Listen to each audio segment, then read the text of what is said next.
Hey guys, this is Daniel with Duoplane, and this video is going to go over configuring PO settings for vendors in Duoplane. So there's three different settings we can update. One would be the frequency at which we send orders, two would be the format in which we send the orders to the vendor, and the third is the communication protocol we use to send the order to the vendor. So to get started, I can go to the Vendors tab here on the left. You can either search for the vendor in question or just hit See All Vendors and locate them there. So I'm going to set up the clothing vendor, just click directly on their name. I'll scroll down to the Purchase Order Preferences section. We can see here that we have an at-a-glance summary of how we currently have it set up. If we want to make changes, we can just go to the Edit button here. So we can update the send frequency. This can be controlled at a global level as well, but if you have a certain vendor who needs to receive orders every 24 hours, or it's something that's different from your global setting, you can update that. The next thing we'll update is the communication protocol. Email is definitely the most common, but as you can see, we have lots of different ways to set that up here in Duoplane.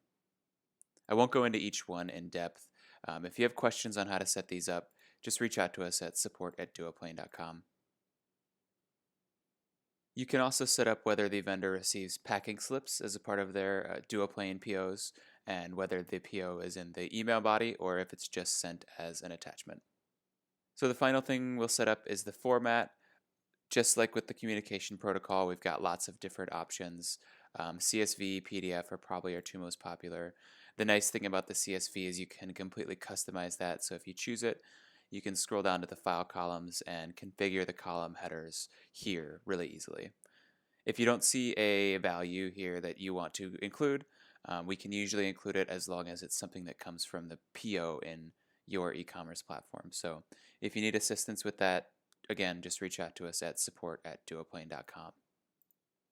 One more thing I want to touch on here is the shipping service translation. This could be useful if you have a vendor who always uses the same shipping service.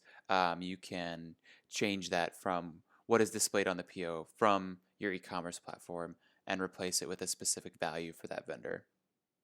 These run in the order shown, so it would go, 1, 2, 3. So if all of these matched with something on the PO, we would populate this value here. That also applies to the global default translations. So if you have something set up in your account settings, that will override anything set up in the vendor settings if it matches a value in the PO. This was a high-level overview of how to set up POs in Duoplane. If you have any specific questions, please reach out to us. We're always happy to help out.